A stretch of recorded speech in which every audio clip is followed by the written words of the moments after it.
आज हम इतिहास की एक ऐसी कहानी देखेंगे जो हमारे जीवन के अनेक प्रश्नों के उत्तर देगी। तो प्रस्तुत है जेलर पुस्तक का 9वां एपिसोड।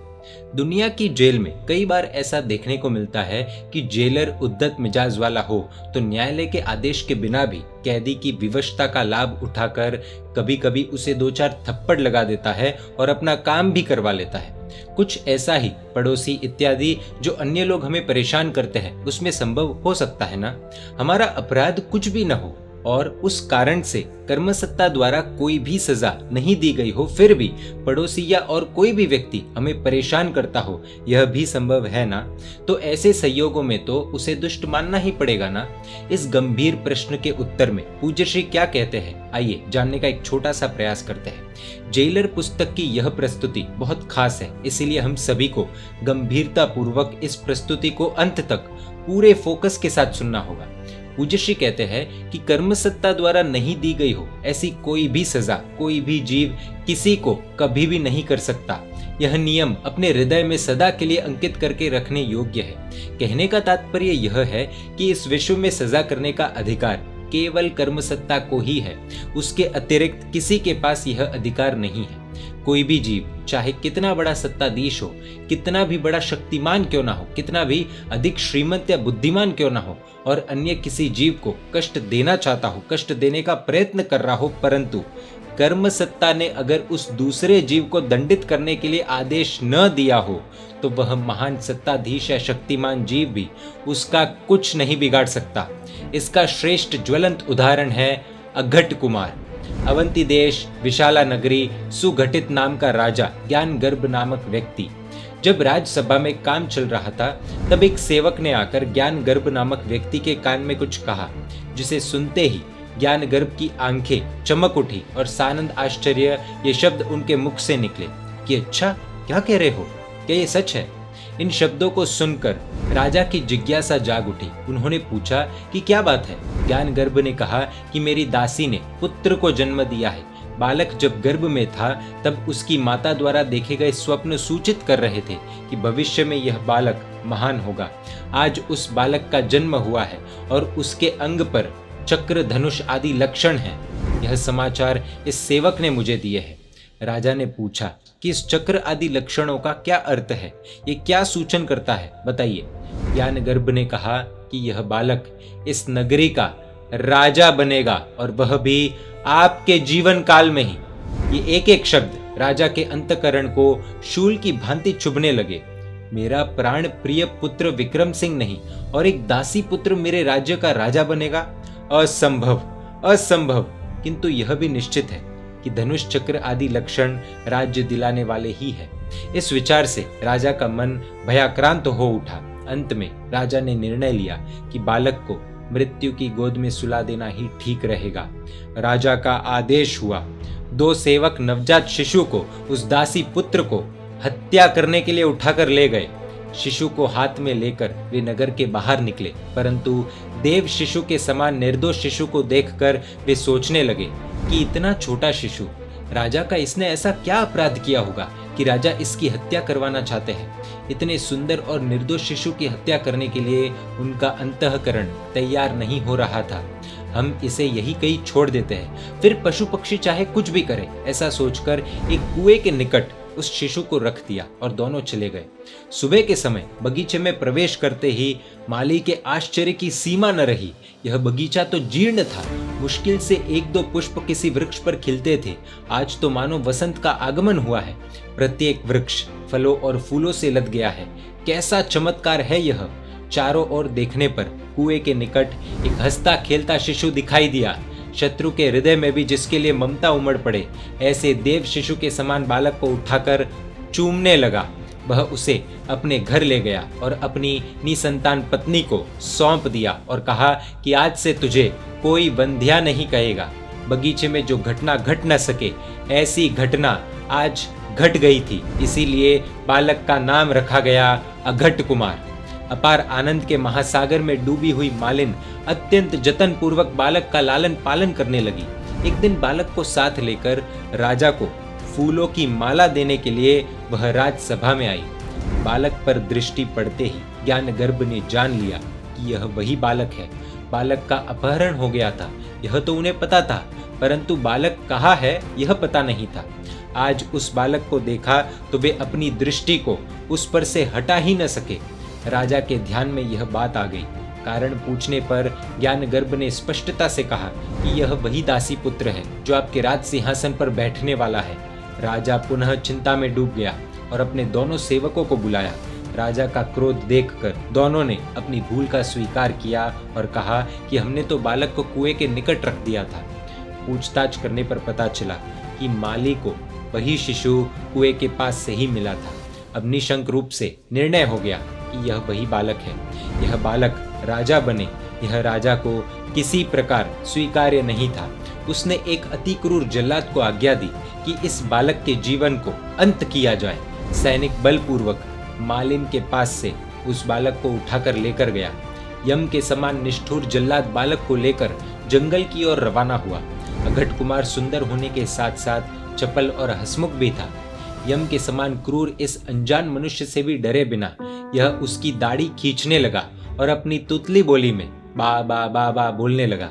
दाढ़ी खींचने की क्रिया को अगर दुष्ट शरारत के रूप में देखा जाए तो क्रोध प्रेरक बन जाए, और बाल क्रीड़ा के रूप में देखा जाए तो वात्सल्य प्रेरक बन जाए। जल्लाद जैसे निष्ठुर हृदयहीन बाल हत्या के लिए तैयार उस क्रूर आदमी को तो यह शरारत ही प्रतीत हो, यही अधिक संभव था कि दुष्ट मेरी दाढ़ी के बाल खींचकर पीड़ा दे रहा है, मैं क्या तेरा बाप हूं कि बाबा बाबा कर रहा है। परंतु कर्मसत्ता ने इस बालक को मृत्यु का दंड अभी निश्चित नहीं किया था। वह तो दंड के स्थान पर इनाम देना चाहती थी। अतः उसने इस कठोर हृदय जल्लाद को भी इस पीड़ादायक खेल में बाल क्रीड़ा के दर्शन करवाए। उसके हृदय को वात्सल्य से भर दिया। जो मुझे बाबा बाबा कर रहा है, ऐसे शिशु को क्या मैं मारूंगा? ऐसे निर्दोष शिशु की हत्या करूं तो मुझे कितना पाप लगेगा। मृत्यु के बाद मैं कहाँ जाऊंगा? फिर उसने सोचा कि लेकिन अगर मैंने इसे न मारा तो राजाज्ञा का क्या, मेरी नौकरी का क्या होगा? कहीं राजा को पता चल गया तो वे मेरा ही शिरच्छेद नहीं करवा देंगे। इसी उलझन में उलझा हुआ वह जल्लाद जंगल में पहुंचा। जंगल में एक यक्ष मंदिर था। बड़ी तोंद और लंबी दाढ़ी वाली मूर्ति को देखकर बालक खुश हो गया। छोटे छोटे पैरों पर चलता हुआ वह उस प्रतिमा के पास पहुंचा और ऊपर चढ़ गया। मूर्ति की दाढ़ी के साथ बालक खेलने लगा।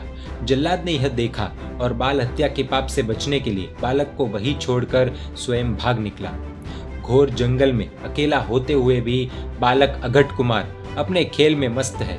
पुण्यहीन दुर्भागी जन चिंता करते करते कई रातें बिना निद्रा लिए बिता देते हैं, फिर भी वे चिंता से मुक्त नहीं हो पाते हैं। जबकि भाग्यवान के लिए तो भूत भी सारा काम कर देते हैं। इसीलिए ज्ञानी जन कहते हैं कि पाप करना बंद कर, पुण्य भंडार जितना भर सके उतना भर, फिर तुझे अपनी कोई चिंता नहीं करनी पड़ेगी, तेरी चिंता कुदरत करेगी।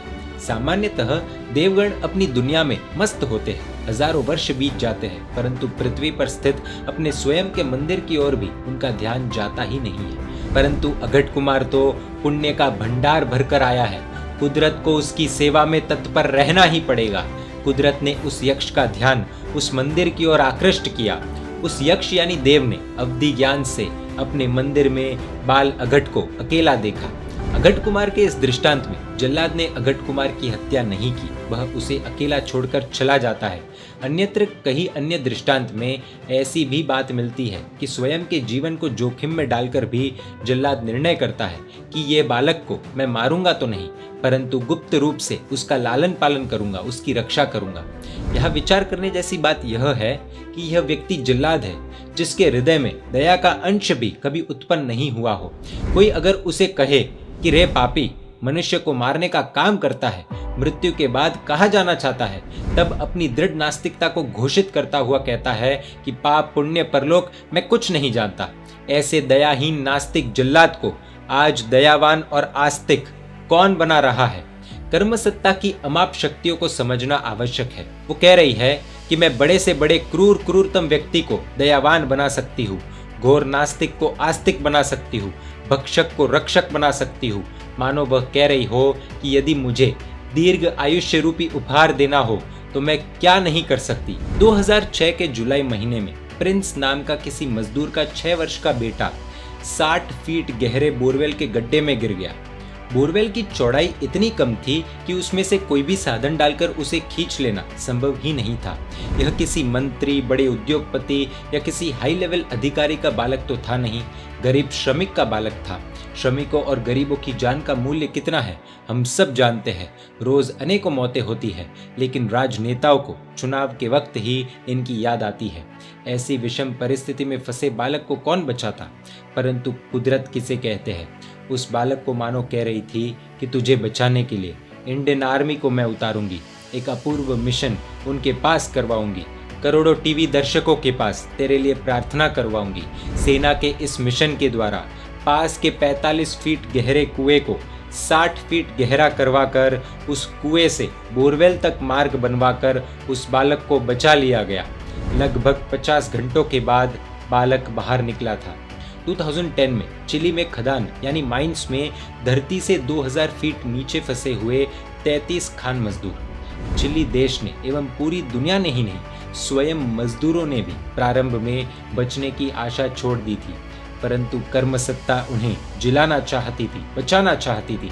एक कल्पनातीत अभूतपूर्व ऑपरेशन द्वारा 70 दिन के बाद उन सबको धरती पर सूर्य के दर्शन हुए। कुदरत कितना ध्यान रखती है। खैर, अघट कुमार की कथा पर चलते हैं। नटखट मेरे पेट पर चढ़कर बैठ गया, मेरी दाढ़ी को खींचता है, मेरा ऐसा अपमान। देव ने ऐसा कुछ नहीं सोचा, बल्कि यह बालक मुझसे कितना स्नेह करता है, ऐसा विचार कुदरत ने उसके मन में जगाया। और इसीलिए उस देव ने सोचा कि इस बालक का लालन पालन अत्यंत प्रेम पूर्वक हो, ऐसे स्थान पर उसे रखा जाना चाहिए। इस विचार से उस देव ने उसी वन प्रांत में अपना डेरा डालकर रहने वाले अपार संपत्ति के स्वामी निसंतान सार्तवाह देवधर को स्वप्न दिया कि यह निकटस्थ मेरे मंदिर में देव कुमार के समान एक बालक है, तू उसे ले जा और पुत्रवत उसका लालन पालन कर। देवधर के आनंद की कोई सीमा ही नहीं रही। इस तेजस्वी कांतिवान बालक को प्राप्त कर वह स्वयं को भाग्यवान मानने लगा। देव को खूब खूब आभार मानकर उनकी भावपूर्वक पूजा की और अपने स्थान की ओर लौट गया। देवधर की पत्नी को बालक ही नहीं, मातृत्व भी मिला। उनकी प्रसन्नता की कोई सीमा ही न रही। असाधारण बुद्धि, प्रतिभा, विनय तथा अभ्यास के कारण समय बीतने पर वह बालक युवावस्था में पदार्पण करते समय शस्त्र में निपुण होने लगा। अपने व्यवसाय के लिए घूमता हुआ देवधर अपने पुत्र के साथ एक दिन विशाला नगरी में पहुंचा। अति मूल्यवान पवनवेगी अश्व राजा को उपहार में देने के एवं व्यापार के लिए अनुमति प्राप्त करने के हेतु से पुत्र अघट कुमार को लेकर देवधर राजसभा में पहुंचा। ज्ञान गर्भ की दृष्टि अघट पर पड़ी और वह चौंक उठा। शरीर पर के लक्षण देखते ही उसे विश्वास हो गया कि यह अघट कुमार ही है। एकांत में उसने राजा से बात की। राजा तो चौंक उठा, जल्लाद से सब बातें जान ली। अब तो विश्वास हो गया कि यह अघट कुमार ही है। अब क्या किया जाए? श्राद्ध विधि ग्रंथ में वल्लभी भंग के इतिहास की बात आती है। मारवाड़ के पाली नगर में काकुआक तथा पाताक नामक 2 भाई रहते थे। छोटा भाई अत्यंत धनवान और बड़ा भाई उतना ही निर्धन। कर्म का खेल देखिए कि बड़े भाई को छोटे भाई के खेतों में मजदूरी करने का समय आया। एक दिन बड़ा भाई थकान से चूर होकर सो गया था। गहरी नींद में सोए हुए काकुआक को मध्य रात्रि के समय पाताक ने जगाया और बोला कि आपको कुछ होश है या नहीं है? खेत में क्यारियों में से पानी बाहर बह रहा है और आप यहाँ आराम की नींद सोए हैं। नौकरी इस तरह की जाती है क्या? हराम के पैसे कमाने हैं क्या? उठिए और खेत पर जाकर काम कीजिए। मन को मारकर काकुआक को उठना पड़ा। खेत पर आखिरकार उसे जाकर मजदूरी करनी पड़ी। लेकिन वहां जाकर देखा तो खेत में लोग काम कर रहे थे। उसे आश्चर्य हुआ, इनमें से कोई भी चेहरा परिचित नहीं था। उसने उन लोगों से पूछा कि इस प्रकार मध्यरात्रि के समय काम करने वाले आप लोग कौन हैं? उन्होंने उत्तर दिया कि हम आपके भाई के पुण्य द्वारा खरीदे गए सेवक हैं। ऐसा उत्तर सुनने पर काकुआक को लगा कि ये लोग इंसान नहीं, देव है। यहाँ पर कुदरत की कला समझने जैसी है। किसी को पुरस्कार देने के हेतु से वह देवों को भी दास बना सकती है, तो क्या मेरे लिए भी ऐसा काम करने वाला कोई मिल सकता है क्या? काकुआक ने सब पूछा। तू वल्लभीपुर जा, वहां तेरा भाग्य खुल जाएगा, ऐसा उत्तर प्राप्त हुआ। लंबी यात्रा में अनेक कष्ट झेलता हुआ काकुआक वल्लभीपुर पहुंचा। वहां जाकर तेल, मिर्च, मसाले आदि वस्तुओं का व्यापार करने लगा। धीरे धीरे व्यापार में प्रगति करके उसने अपनी एक छोटी सी दुकान बना ली। लोगों को काकुआक नाम बोलने में कठिनाई पड़ती थी, इसीलिए सब उसे रांका सेठ कहते थे। अब उसका यही नाम प्रसिद्ध हो गया। एक दिन कपड़ों का व्यापारी गिरनार से वहां पर आया। गिरनार में खूब साधना करके और खोज करके अनेक प्रयोगों के बाद उसने सिद्ध रस प्राप्त किया था। एक बूंद भी 20 किलो लोहे को सुवर्ण बना दे, ऐसा यह रस था। अपने प्राणों से भी अधिक जतन करके इस रस की कूपिका को वह अपने साथ लेकर आया था। रांका सेठ की दुकान की बाजू में ही उसने अपना मुकाम बनाया। धीरे धीरे दोनों में मित्रता हो गई। उन्हीं दिनों सोमनाथ की महिमा सुनकर उसने यात्रा के लिए जाने का निर्णय लिया। इस यात्रा में ऐसी मूल्यवान वस्तु साथ में रखने के बदले रांका सेठ को सौंप कर जाने का विचार किया। सेठ के पास आकर कहा कि मेरी यह कूपिका आप संभाल कर रखिए, यात्रा से जब मैं वापस आऊंगा तब मुझे दीजिएगा। रांका सेठ ने सरलता पूर्वक कहा कि इस दुकान में जहां तुम्हें ठीक लगे वहां रख दो। दुकान के ऊपर के भाग में कूपिका को व्यवस्थित ढंग से कपड़े में बांधकर वह कपड़ों का व्यापारी प्रभास पाटन की ओर निकल पड़ा। एक दिन किसी कारणवश रांका सेठ ने दुकान में ही चूल्हा जलाया और ऊपर तवा रखा। गर्मी के कारण रस की एक बूंद तवे के ऊपर पड़ी। काला तवा सुवर्ण बन गया। रांका सेठ आश्चर्यचकित रह गए। दूसरा तवा लाए। गर्मी बढ़ने के कारण सुवर्ण रस की दूसरी बूंद तवे पर पड़ी और लोहे का यह तवा भी सुवर्णमय बन गया और चमकने लगा। रांका सेठ समझ गए कि यह कूपिका में स्वर्ण रस है। अब लोभ जागृत हो गया। सोचा कि अब यह कूपिका वापस नहीं दूंगा और भविष्य में कोई टंटा खड़ा ना हो। इस विचार से अपनी दुकान से महत्वपूर्ण चीजें वस्तुएं निकाल ली और दुकान में आग लगा दी। अब अनजान बनकर आग आग चिल्लाने लगे। लोग एकत्रित हो गए और आग बुझा दी। बाद में सेठ ने नई दुकान खोली। ढेर सारा स्वर्ण तो बना ही लिया था और अब बड़े सेठ बन गए। कुछ दिनों के बाद वह कपड़ों का व्यापारी यात्रा करके वापस आया। रांका सेठ ने बड़े दुखी होते हुए कहा कि क्या करूं मित्र, अचानक आग लग गई, सारी दुकान जलकर भस्म हो गई। इसमें छोटी सी कूपिका के बचने की संभावना ही कहा।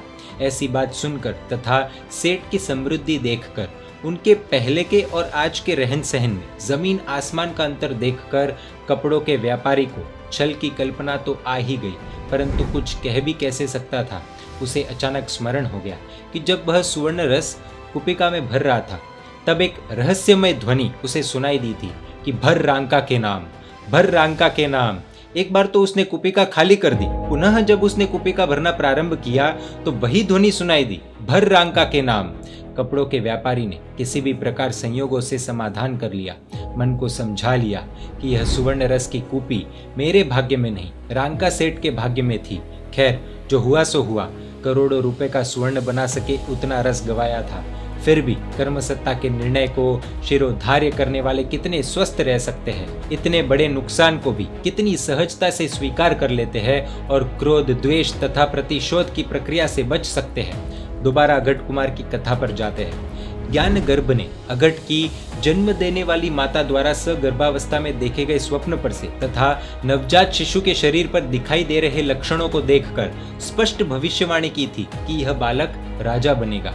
उसकी हत्या करवाने का स्वयं प्रयत्न किया, फिर भी कुदरत ने उसे आश्चर्यजनक रूप से बचा लिया है। इतना ही नहीं, उस जीर्ण उपवन को नवपल्लित करके उसकी महिमा में वृद्धि की। दूसरी बार तो अत्यंत क्रूर जल्लाद को सौंपा तो अपने प्राणों की बाजी लगाकर भी स्वयं जल्लाद ने उसे बचा लिया। मेरी आज्ञा का भी अनादर किया, ऐसा राजा ने सोचा। राजा सुघट यह सब कुछ जो जानता है, उस पर से अघट को राजा बनाने के कुदरत के निर्णय को स्वीकार कर सकता था कि ठीक है, उसके भाग्य में है तो भले वह राजा बने, क्योंकि वही होता है जो कुदरत को स्वीकार्य है। इस सत्य को शिरोधार्य करने की तैयारी उसकी नहीं थी। मैं राजा हूँ, सत्ताधीश हूँ, जो मुझे पसंद नहीं है वो मैं कभी होने नहीं दूंगा, ऐसी विचारधारा थी उसकी। और इसी कारण से जिस प्रकार हारने वाला जुआरी दुगुने जोश से खेलता है, उसी प्रकार राजा ने अघट को दुनिया से मिटा देने के लिए नए दावपेच खेलना शुरू किया। शस्त्र विद्या में निपुण इस अघट की मुझे अत्यधिक आवश्यकता है आदि ऐसा देवधर को समझाकर अघट कुमार को अपने पास रख लिया। मथुरा के प्रांत की व्यवस्था संभालने के लिए उसे मथुरा भेजा। मथुरा पहुंचने पर अघट का मथुरा की प्रजा द्वारा भव्य स्वागत हुआ। अल्प समय में ही वह समझ गया कि राज्य व्यवस्था सुचारू रूप से चलाने के लिए कुशल अधिकारियों का तथा राज्य की सुरक्षा हेतु सुदृढ़ सैनिकों का होना अति आवश्यक है। उसने अपने वतन से ऐसे 1000 लोगों को बुलाकर यथास्थान नियुक्त कर लिया। अब वह मथुराधीश सम्राट बनकर राज्य व्यवस्था संभालने लगा। इस समाचार से राजा सुघट बहुत झुंझलाए। अब इसके जीवन को कैसे समाप्त किया जाए। उन्होंने एक युक्ति ढूंढ ली। अघट कुमार को उन्होंने विशाला बुला लिया। राजकुमार विक्रम सिंह युद्ध भूमि पर लड़ रहा है, तुम्हें उसकी सहायता के लिए जाना है, सेना तैयार करो, ऐसा आदेश दिया। अघट कुमार तो अत्यंत प्रसन्न हो गया। उसके मन में कोई शंका नहीं है। उसने कहा कि महाराज, आपने यह कार्य सौंपकर मुझ पर बहुत बड़ा उपकार किया है। मैं कल प्रातःकाल ही प्रयाण कर लूंगा। राजा ने कहा, ठीक है, तुम तैयारी करो, मैं राजकुमार को पत्र लिख कर देता हूँ। दूसरे दिन राज्य की मुद्रा वाला बंद पत्र लेकर अघट ने अपनी सेना के साथ प्रयाण किया। इस पत्र में उसे यानी अघट कुमार को ही तालपुट विष देने की बात है। इस बात की उसे कल्पना ही नहीं है। आगे बढ़ते बढ़ते एक दिन पूरी सेना उस जंगल में उस यक्ष के मंदिर के पास ही पहुंची। बाल्यावस्था में उसने इसी यक्ष की दाढ़ी के साथ क्रीड़ा की थी और इसी यक्ष ने देवधर को स्वप्न में बालक का पालन करने के लिए कहा था। इनमें से अघट को कुछ भी पता नहीं है। वह तो अपने विशिष्ट पुण्य के कारण कुदरत का लेनदार बनकर आया है। कुदरत को सावधान रहना ही पड़ेगा। कुदरत ने आज पुनः यक्ष के अवधिज्ञान को इस जंगल स्थित मंदिर की ओर मोड़ा। देव ने अवधिज्ञान से अघट कुमार को देखा और उसे पहचान लिया। अवधिज्ञान के बल से ही पत्र में लिखे हुए संदेश की बात जान ली और अपनी दिव्य शक्ति से ऐसे ही हस्ताक्षर में संदेश को बदल कर लिखा कि इस पत्र को लेकर आने वाले के साथ राजकुमारी का विवाह करा दिया जाए, यानी कि राजा की पुत्री का विवाह इस पत्र को लेकर आने वाले के साथ करा दिया जाए। अघट अपने सैन्य के साथ कुमार विक्रम सिंह के पास पहुंचा। राजा का पत्र विक्रम सिंह को दे दिया। राजा के हस्ताक्षर तथा राजमुद्रा से अंकित पत्र के विषय में शंका के लिए स्थान ही कहा। ज्योतिषी को पूछने पर उन्होंने निकट में ही श्रेष्ठ मुहूर्त बताया।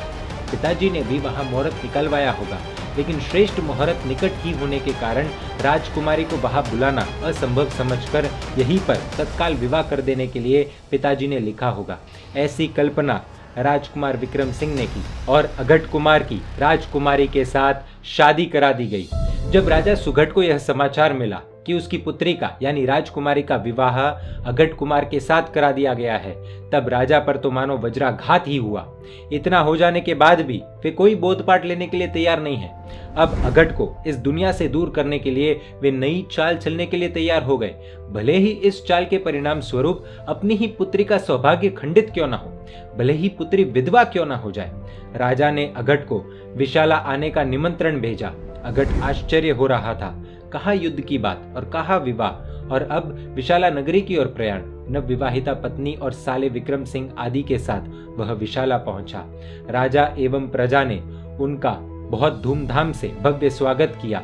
राजा ने एकांत में अघट से कहा कि तुम्हारा विवाह तो हो गया, किंतु एक विधि बाकी है।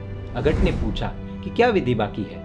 राजा ने कहा कि कल कृष्ण पक्ष की चतुर्दशी की रात को कुल देवी को नैवेद्य धरना है। अघट ने विधि के लिए जाने की बात का स्वीकार कर लिया। राजा ने नैवेद्य तैयार करवाने के साथ साथ हथियारों को भी तैयार किया। मध्य रात्रि के समय नैवेद्य का थाल लेकर जो आए उसका काम तमाम कर दिया जाए, ऐसा आदेश दिया। ऐसी सख्त सूचना हथियारों को दे दी। चतुर्दशी की रात आई, समय हुआ। इस विदा को अंतिम विदा समझते हुए राजा ने अघट को विदा किया। पूजा की सामग्री और नैवेद्य का थाल लेकर अघट निकला। बाहर आते ही विक्रम सिंह मिला।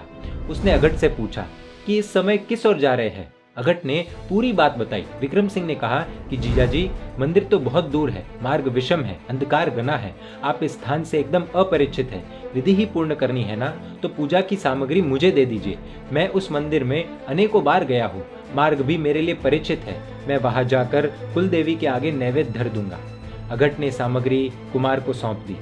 राजकुमार मंदिर पहुंचा और बेचारा उन हत्यारों के द्वारा छोड़े गए तीरों से विक्रम सिंह मार दिया गया। प्रभात के समय राजा को पुत्र विक्रम सिंह की मृत्यु के समाचार मिले। राजा को भयंकर आघात हुआ, परंतु इस अनुपेक्षित आघात ने राजा के चिंतन की दिशा ही बदल डाली। उसके पश्चाताप की कोई सीमा नहीं रही। विधि के लेख को कौन मिटा सकता है, इस सनातन सत्य का उसने आखिरकार स्वीकार किया। हारी हुई बाजी को सुधारने तथा अपने पापों का प्रायश्चित करने हेतु उसने अघट कुमार को राज्य सौंप दिया और स्वयं संयम मार्ग का स्वीकार किया। कठोर साधना करके केवल ज्ञान प्राप्त किया। विहार करते हुए एक बार वे विशाला नगरी पधारे। राजा अघट वंदना करने आए। सभी ने अमृतमय देशना का पान किया। अंत में राजा अघट ने अपने मन में उलझे हुए प्रश्नों का समाधान करने के लिए पूछा कि प्रभु, मेरे जीवन में उतार चढ़ाव क्यों आए? अघट कुमार के प्रश्न का उत्तर देने के लिए केवली भगवंत ने अतीत के आवरण खोल दिए। विदर्भ देश, कुंडिनपुर नगर, पुरंदर राजा, राजकुमार गजभंजन। एक दिन उद्यान में खेलते हुए कुमार गजभंजन ने तपस्वी मुनिराज को देखा। तप के तेज को देखने के बदले कुमार की दृष्टि मुनिराज के मलिन वस्त्र पर गई और मन में जुगुप्सा के भाव उठे। ऐसे मलमलिन मुनि कितने गंदे! इस अपराध के दंड स्वरूप जन्म लेना होगा दासी की कुक्षी से। परंतु कुमार का मित्र भावुक था। वह मुनि के चरणों में वंदना करने बैठा। उसके साथ कुमार भी बैठा। महात्मा ने अहिंसा एवं दया की महत्ता समझाते हुए देशना दी, जिसने कुमार के हृदय को छू लिया। उसने प्रतिज्ञा ली कि निरपराधी जीव को मैं कभी मारूंगा नहीं। 1 मास के उपवासी उन महात्मा को बहराने का लाभ भी उसने लिया। उन दिनों एक त्योहार में भैंसों का वध करने की कुप्रथा चल रही थी। राजा पुरंदर ने कुमार गजभंजन को आज्ञा दी कि इन भैंसों की बलि तुम्हें चढ़ानी है। लो यह तलवार। कुमार दुविधा में पड़ गया। एक ओर प्रतिज्ञा, दूसरी ओर राजाज्ञा। राजा के बार बार कहने के कारण तलवार उठाई, परंतु प्रतिज्ञा पालन का विचार आते ही तलवार बीच में ही रुक गई। पुनः राजा का संकेत, पुनः तलवार उठाकर वार करने का प्रयास, लेकिन भैंसों की गर्दन के पास आकर तलवार रुक गई। 4 बार ऐसा ही हुआ। इसीलिए 4 बार अघट के प्राण हरने के लिए प्रयास हुए और हर बार प्रयास निष्फल रहे। अंत में गजभंजन ने राजा से कहा कि मुझसे यह वध नहीं हो सकेगा। मेरी प्रतिज्ञा का पालन मैं अपने प्राण देने पड़े तो देकर भी करूंगा। और जीवन भर उसने अपनी प्रतिज्ञा निभाई। यहाँ पर कर्मों का एक एनालिसिस समझने जैसा है। अघट ने पूर्व भव में यानी कुमार गजभंजन के भव में 4 बार भैंस का वध करने के लिए तलवार उठाकर वार करने का प्रयास किया। वध नहीं किया था, मारा भी नहीं था। 4 बार सिर्फ कोशिश की थी। इन 4 प्रयासों की भी सजा कर्म सत्ता ने अघट कुमार के भव में दी। 4 बार प्राणों पर संकट आए। वो चारों प्रयास निष्फल रहे, क्योंकि पूर्व भव में भैंस को मारा नहीं था, वध नहीं किया था। यानी जीव को मारने की कोशिश की, प्रयास किया, उसकी भी सजा कर्म सत्ता देती है। यानी एक बात यहाँ पर क्लियर हो जाती है कि कर्म सत्ता छोटे से छोटा हिसाब भी रखती है। पूर्व जन्म की बात सुनने पर अघट को जाति स्मरण ज्ञान हुआ। अब तो उन्होंने अपनी आत्मा को वैराग्य के रंग में रंग लिया, संयम ग्रहण किया और केवल ज्ञान प्राप्त कर मोक्ष प्राप्त किया। पूज्य श्री कहते हैं कि इस बात से यह स्पष्ट होता है कि यदि कर्म सत्ता के न्यायालय ने दंड निश्चित नहीं किया है तो राजा के समान सत्ताधीश भी चाहे कितना भी प्रयास करे तो भी अपनी इच्छा अनुसार दंड नहीं कर सकता। अरे इसके विपरीत उसके सजा करने के वही प्रयास उस जीव को भव्य पुरस्कार प्रदाता बन जाते हैं। पूज्य श्री इस प्रसंग के साथ एक प्रश्न पूछते हैं, क्या इससे ऐसा प्रतीत नहीं होता है कि सुकृत करते करते यानी अच्छे कार्य करते करते कर्म सत्ता के लेनदार बने रहने में ही मजा है? इसी विषय में इतिहास का एक और अद्भुत दृष्टांत और साथ ही एक पूर्व प्रधानमंत्री के जीवन में भी कर्मों का एनालिसिस हम देखेंगे अगले भाग यानी एपिसोड 10 में। Jailer book is now available in 6 languages: English, Hindi, Kannada, Tamil, Marathi, Gujarati. इस life changing motivational inspirational jailer book को hridayodgar.com वेबसाइट से प्राप्त कर सकते हैं। www.hrudayodgar.com।